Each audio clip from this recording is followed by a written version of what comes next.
Hello class 12. Today we are going to discuss about the one of the interested content, that is the allotment of shares. Guys, allotment of shares means what? When company issue the shares and that time when the applicant give the application to the company for buying or purchasing the shares, means shares को purchase करने के लिए जब applicants application money send करते हैं with the application money send करेंगे with the application.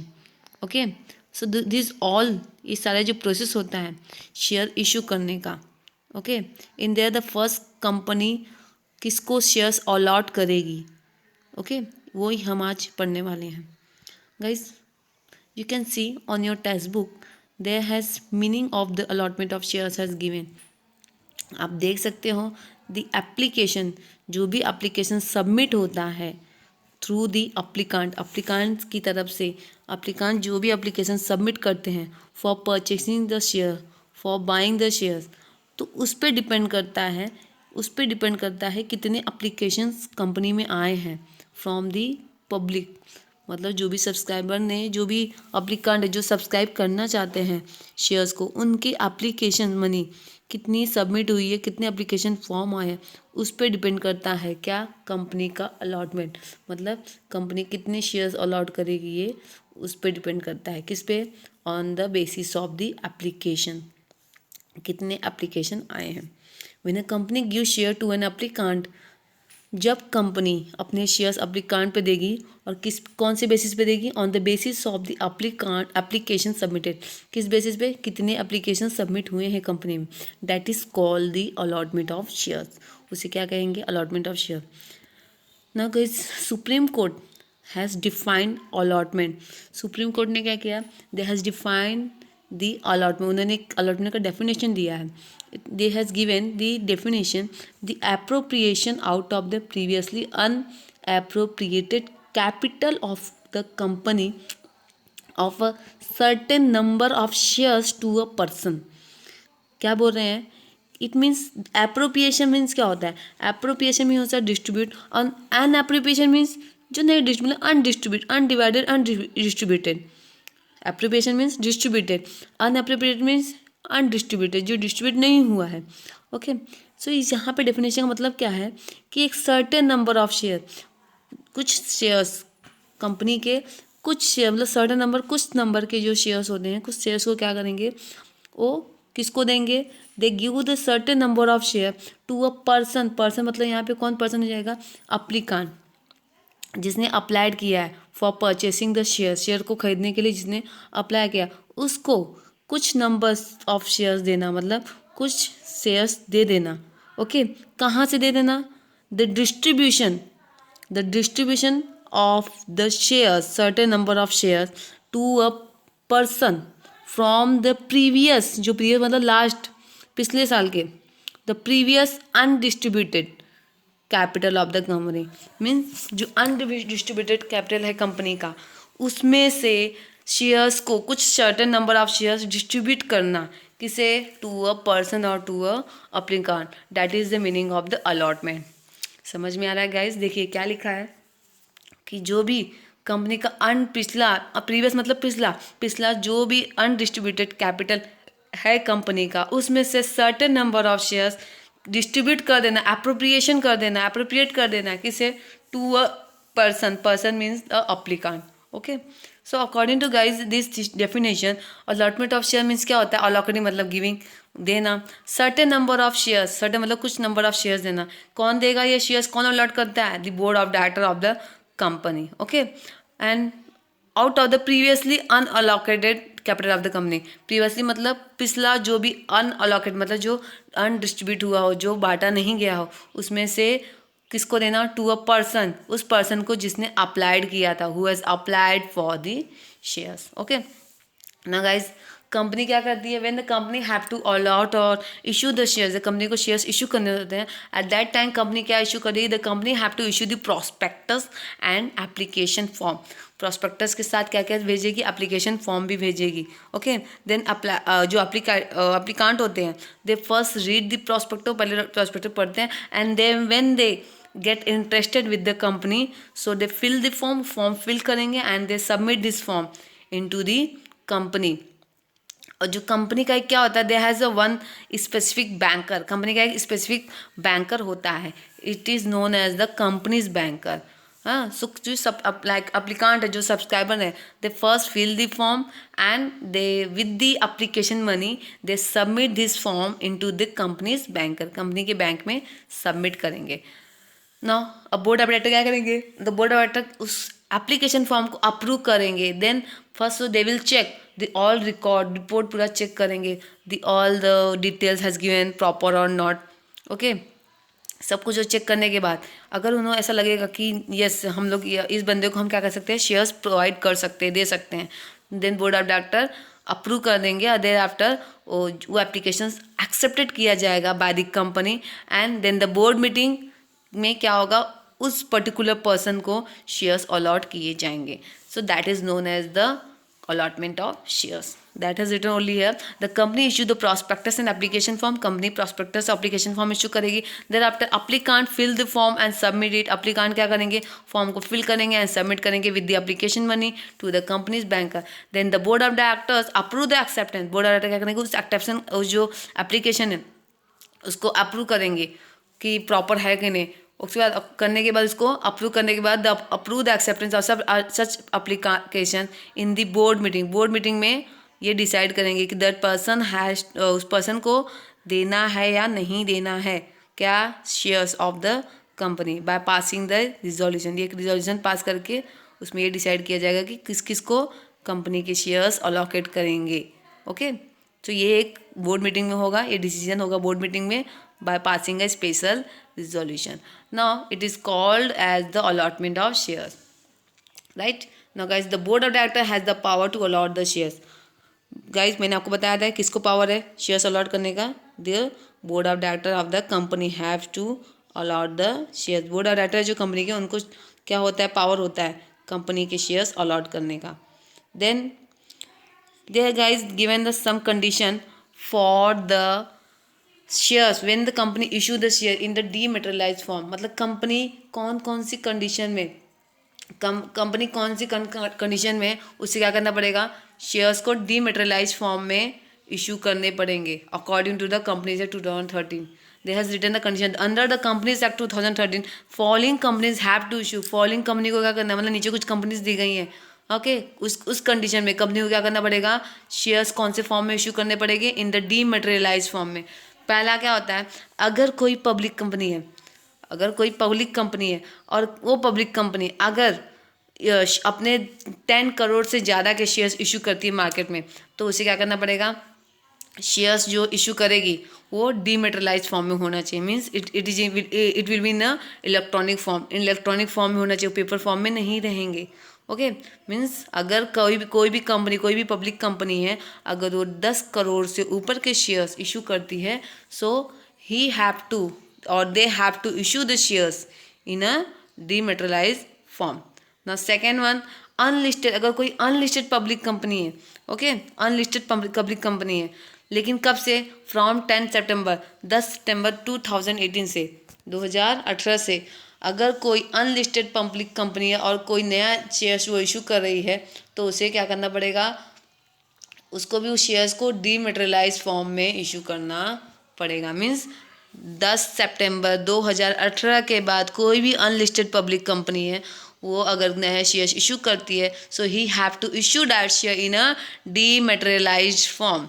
Now there after ऐसे ही जो भी ऐसी भी जो अदर कंपनी रहेंगी, अदर क्लास और अगले क्लासेस कंपनी, वो भी जैसा कि अगर उनको गवर्नमेंट ने बोल दिया है कि ये जो ऐसे कंपनियां हैं इनको अपने शेयर्स कौन से फॉर्म में इशू करने हैं, डीमेटेरियलाइज फॉर्म में इशू करने हैं, तो उन्हें उसी फॉर्म में, उन्हें वो डीमेटेरियलाइज फॉर्म में ही इशू करने पड़ेंगे, जिसको कंपनी जिनको मतलब जो गवर्नमेंट है, जो कंपनी एक्ट है उसके थ्रू अगर बोल दिया जाएगा तो ओके तो यहाँ पे 3 कंडीशन है जहाँ जहाँ पे क्या करना पड़ता है, शेयर्स कौन से फॉर्म में इशू करने पड़ेंगे, डीमेटेरियलाइज फॉर्म में इशू करने। पहला कि 10 करोड़ से ऊपर अगर है कोई पब्लिक कंपनी इशू करती है तो उसे करना पड़ेगा। सेकंड, कोई भी अनलिस्टेड पब्लिक कंपनी अगर वो नया शेयर इशू करती है 10 सितंबर 2018 के बाद तो भी उसे डीमेटेरियलाइज फॉर्म में करना है। इसके अलावा अगर कंपनी स्पेसिफिकली किसी कंपनी एक्ट के थ्रू किसी भी स्पेसिफिक कंपनी को ऐसा बोला गया है कि भाई तुमको डीमेटेरियलाइज फॉर्म में करना पड़ेगा इशू शेयर्स, तो उसे भी वो फॉलो करना पड़ेगा। Okay now guys, there has the next point is the provisions और condition for the allotment of shares.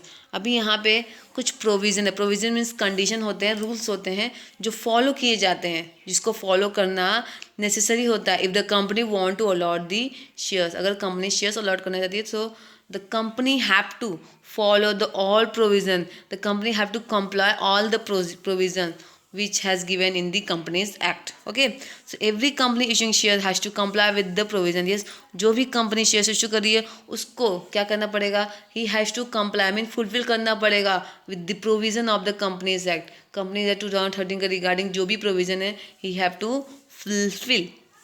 Okay, if they want to issue the shares. A public company has to also follow the company's rules 2014 and SEBI regulation 2018. Now guys, you can see there has the two kinds of provision has given. The company have to fulfill two kinds of provisions, two kinds of the rules or regulation. Now guys, first देखो अगर कोई भी company ये provision नहीं follow करती है, ये जो रूल्स रेगुलेशन अगर नहीं फॉलो करती है तो वो कंपनी इलीगल मानी जाएगी, इनवैलिड मानी जाएगी। उसके जो शेयर्स अगर वो इशू करती है बिना फॉलो किए provision, so that company will consider illegal और invalid company. Okay now guys, you can see there has the two kinds of the provisions has given. The first one is statutory provision, second one is the general principle. Now guys, today we will discuss about the statutory provision. Guys, the statutory provision means क्या, these are the provision laid down by the Companies Act 2013. statutory means जो legally होएगा, means it will be prescribe by the law, law के through prescribe होगा। यहाँ पे laws follow करने पड़ेंगे company को. The first one is the registration of the prospectus. Yes, when the company want to issue this share, the company have to first issue the prospectus, but that prospectus should be filed. prospectus क्या होना चाहिए, it must be filed in the ROC means registrar of companies में क्या होना चाहिए, ये filed होना चाहिए for the registration. किसके लिए, for the registration के लिए, on the date before of its publication. means company, if the company want to issue this, तो कंपनी क्या करेगी, कंपनी को प्रोस्पेक्टस मार्केट में इशू करने, बट कंपनी मार्केट में प्रोस्पेक्टस इशू करने से पहले उस प्रोस्पेक्टस की एक कॉपी क्या करेगी, आरओसी में सबमिट करेगी फॉर देयर रजिस्ट्रेशन, उसके रजिस्ट्रेशन के लिए. और जब आरओसी अप्रूव कर देगी कि yes you can issue your prospectus into the market, then company क्या कर सकती है, अपने प्रोस्पेक्टस को with the application form market में इशू कर सकती है. ओके और जो प्रोस्पेक्टस रहेगा ये क्या होगा, it must be signed by the every propose director, मतलब जो भी जितने भी डायरेक्टर्स होंगे कंपनी में उनके थ्रू वो क्या होना चाहिए, साइन होना चाहिए. Means there will be the signature of all the director of the company, या फिर वो डायरेक्टर्स के थ्रू होना चाहिए. या तो सारे डायरेक्टर करेंगे साइन, अदरवाइज अगर सारे नहीं करते हैं तो जो भी ऑथोराइज डायरेक्टर होगा, मतलब ड्यूली जो डेली के लिए ऑथोराइज डायरेक्टर होगा उनका, वो उस पर साइन करेगा, उसकी सिग्नेचर उस प्रॉस्पेक्टस में होनी चाहिए before submitting into the ROC. okay for the registration, and thereafter when the company, when the ROC give permission to the company, अगर ROC परमिशन देता है, अप्रूव कर देता है, so then company can issue their prospectus into the market, or we can say in the public. Now second is the application money. after the, ये पहला तो हो गया रजिस्ट्रेशन का, दूसरा हो गया कि अगर एप्लीकेशन मनी के लिए, जब भी देखो when company issue the prospectus into the market with the application form, then अब कंपनी क्या करेगी, कंपनी वहाँ पे प्रॉस्पेक्टस में मेंशन करेगी कि एप्लीकांट हैज टू पे the minimum 5% of the nominal amount of the shares. क्या करेगी कंपनी, बोलती है प्रॉस्पेक्टस में मेंशन कर देगी जो भी एप्लीकांट है उनको कम से कम 5% जो भी शेयर्स की वैल्यू है, जो भी शेयर्स की वैल्यू है उसका 5%, कम से कम 5% क्या करना है, एप्लीकेशन मनी प्रोवाइड करना है. मतलब एप्लीकेशन मनी सेंड करना है कंपनी को. Okay, that has written there the application of Companies Act state that along with the application form the applicant has to be, means applicant को क्या करना है, application form fill करके they have to pay the minimum 5% of the amount of the shares, मतलब जो shares उसकी कम से कम 5% amount they have to share into the companies bank, company के बैंक में सबमिट करना है. अदरवाइज इसके अदरवाइज क्या है, अगर सेबी ने कुछ और अमाउंट बताया, कोई भी स्पेसिफाइड अमाउंट बताया गया है सेबी के थ्रू, तो वो अमाउंट क्या करना पड़ेगा, अप्लीकांट को सबमिट करना पड़ेगा अपने शेयर्स का. ना सेबी है specified for the public company के लिए सेबी ने क्या डिसाइड किया, मिनिमम कितने परसेंट अप्लीकेशन मनी आनी चाहिए, minimum 25% of the amount of the share. General के लिए कितना, कम से कम 5% आना चाहिए शेयर का पैसा, but for the public company 25% amount of the share capital, मतलब जो भी शेयर है उसका 25% मनी क्या आना चाहिए, एप्लीकेशन मनी के साथ अप्लीकांट को सबमिट करना पड़ेगा in the companies anchor. Okay, the application money is to be paid in the bank specified by the company. Yes, application money कहाँ पे सबमिट करना है, उस बैंक में जो कंपनी ने स्पेसिफाइड की, जो कंपनी ने बताई होगी. गाइज आपको समझ में आया ना कि अगर जनरल पब्लिक है तो उसको अपने, सपोज उसने क्या किए हैं, अगर 10 रुपीज़ के शेयर परचेज किए हैं तो at least he have to submit the 5% of his 10 rupees. अपने 10 रुपये के शेयर का उसको 5% सबमिट करना पड़ेगा पैसा. और अगर पब्लिक कंपनी है तो उसे 25% सबमिट करना पड़ेगा. Now guys, thereafter the third point is there, the minimum subscription. Guys, according to the ROC क्या बोलती है कि there will be the minimum subscription होना चाहिए.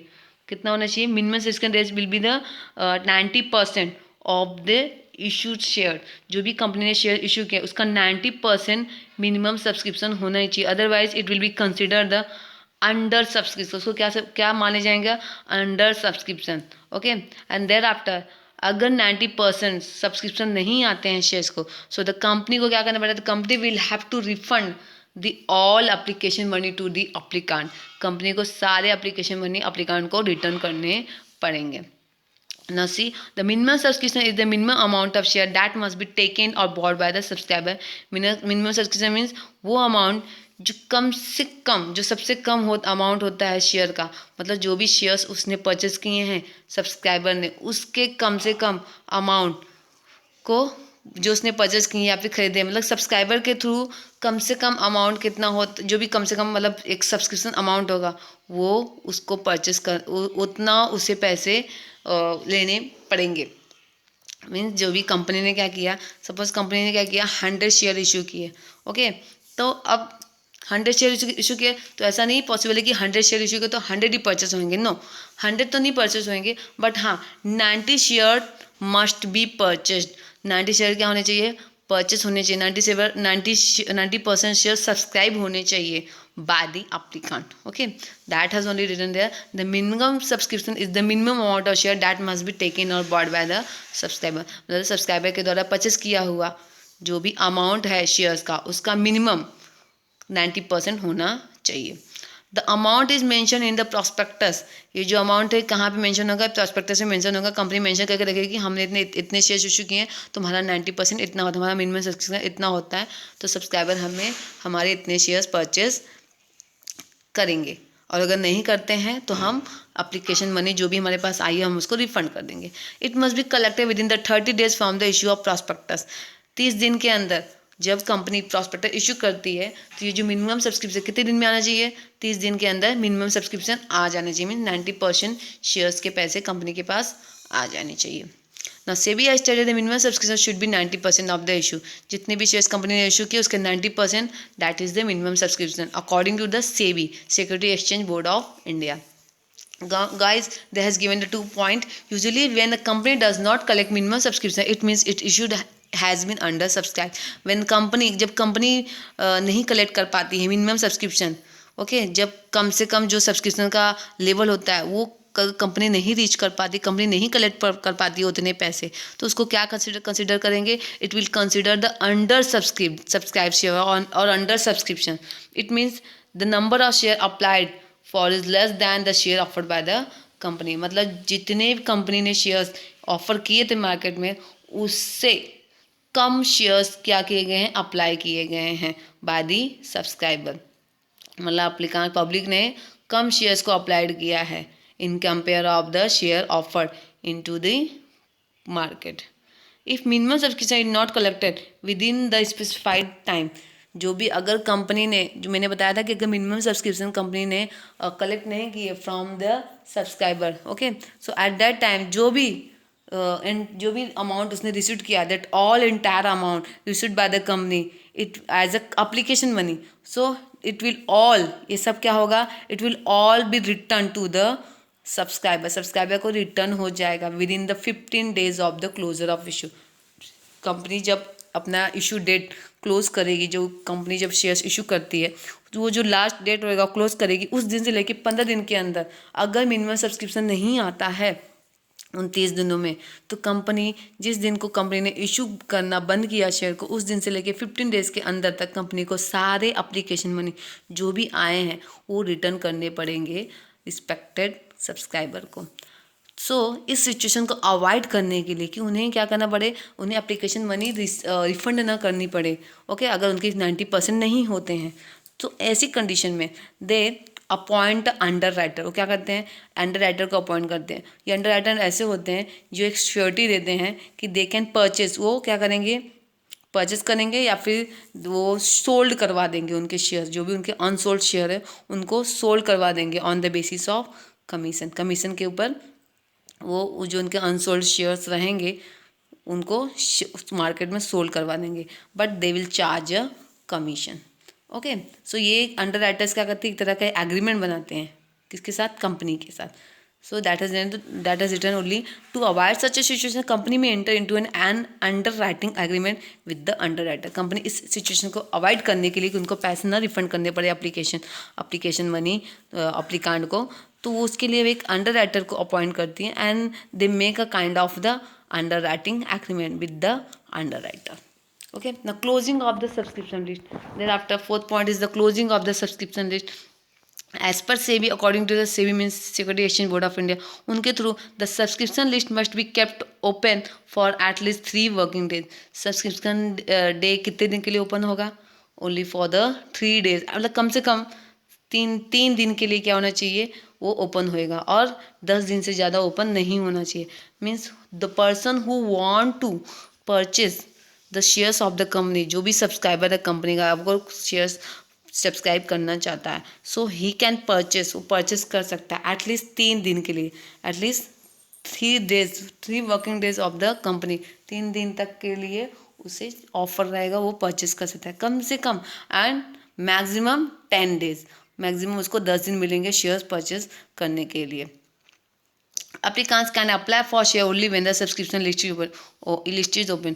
जो भी applicants है, जो भी सब्सक्राइबर जो सब्सक्राइब करना चाहते हैं शेयर को, वो तभी अप्लाई कर सकते हैं सब्सक्रिप्शन के लिए जब सब्सक्रिप्शन लिस्ट ओपन रहेगी तब। मीन जो भी ओपन डेट रहेगा कम से कम 3 days और नॉट मोर देन 10 days, कम से कम 3 एंड मैक्सिमम 10 days के लिए, उसी के बीच में वो क्या कर सकते हैं, शेयर्स के लिए अप्लाई कर सकते हैं। Now fifth is the basis of allotment. Now guys, what is the basis of allotment? Allotment of share will be on the basis which will be decided for each category of the subscriber। Shares को allot करना ये किस पे depend करेगा, it will depend on the basis of the each category of the subscriber के हर एक category पे depend करेगा। लाइक कंपनी ने 150 शेयर्स क्या कर दिए, इशू कर दिए, ओके, बट अप्लीकेशन कितने आ गए, 200 आ गए। So in that situation company उनके प्रोपोर्शन के अकॉर्डिंग, दी प्रोपोर्शन और उनकी कैटेगरी के अकॉर्डिंग क्या करेगी, शेयर्स अलॉट करेगी, ओके। तो allotment will be as per the minimum application size fix by the company. जो भी उनका मिनिमम अप्लीकेशन साइज होगा उसके अकॉर्डिंग कंपनी अपना शेयर्स का अलॉटमेंट फिक्स करेगी। ऐसा नहीं कि कंपनी अगर किसी ने 200 शेयर्स मांगे हैं, सपोज कंपनी ने 150 शेयर इशू किए और एप्लीकेशन कितने आ गए, 200 के आ गए, ओके, तो कंपनी ऐसा नहीं करेगी जिसने 10 शेयर मांगे तो उनको 10 ही दे देगी, नो। कंपनी फिर क्या करेगी, जिसने 10 मांगे उनको 8 देगी। इस तरह से कंपनी प्रोपोर्शन बनाएगी। जिसने 5 मांगे हैं कंपनी उनको 3 देगी। इस तरह से कंपनी क्या करेगी, जो भी जितने भी उसके एप्लीकेशंस हैं, जितनी भी एप्लीकेशन के पास हैं, अगर वो वैलिड हैं, प्रॉपर है, बीओडी ने उसको अप्रूव कर दिए, तो कंपनी क्या करेगी, उनके डिमांड के अकॉर्डिंग उनको शेयर्स प्रोवाइड करेगी on the basis of their proportion, और उनकी कैटेगरी के according. Okay, now guys, 6 point is the oversubscription. Oversubscription means when application received for shares are more than the number of share offered by the company.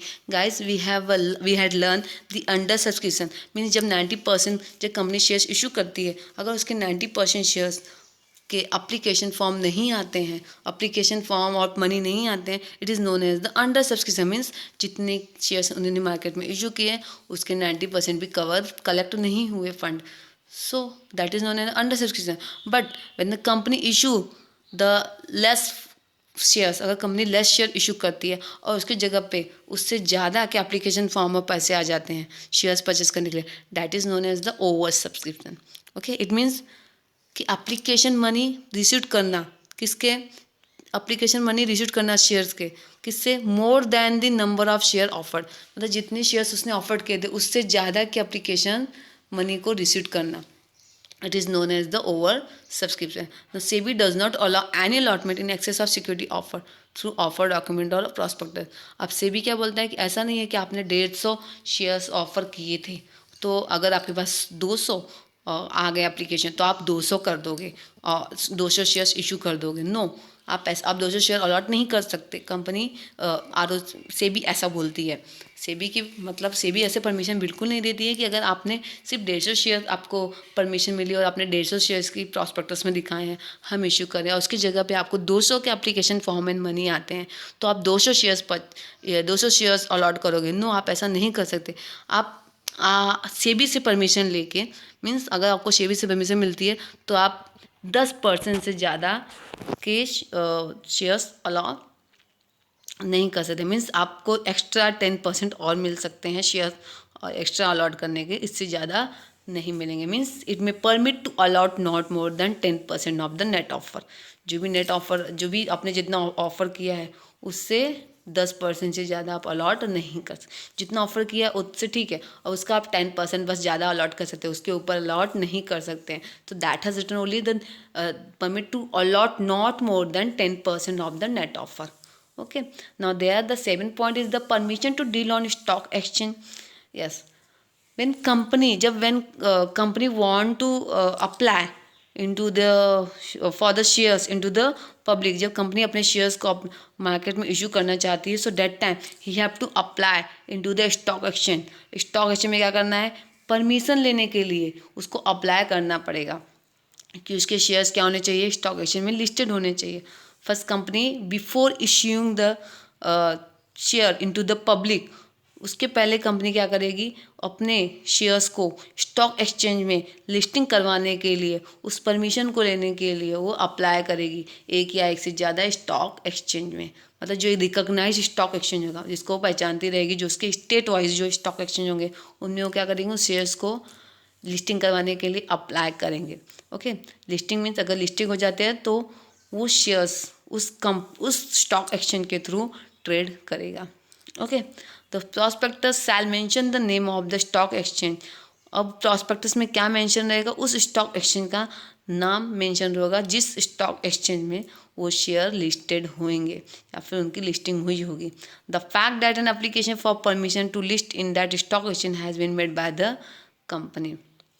It means कि जो एक application दिया जाता है stock exchange में ये permission करने की, उनके जो शेयर्स हैं ये स्टॉक एक्सचेंज में क्या हैं, लिस्टेड किए गए हैं बाय दी कंपनी. ओके, ना अभी लिस्टिंग मीन्स क्या होता है, getting the name of the company, means company का नाम कहाँ पे आ जाना, in the official list of the securities. जो स्टॉक एक्सचेंज की ऑफिशियल लिस्ट होगी सिक्योरिटी की और वो स्टॉक एक्सचेंज के थ्रू ट्रेड किए जाते हैं, उसमें उनका नाम, कंपनी का नाम मेंशन हो जाना. That is the listing. Means stock exchange के लिस्ट में कंपनी का शेयर्स का भी नाम लिस्टेड हो जाना for trading on a stock exchange में ट्रेड करने के लिए. Now 8 point is the appointment of manager to the issue and various other agencies. Company has to appoint one or more merchant banker to act as a manager to the public issue.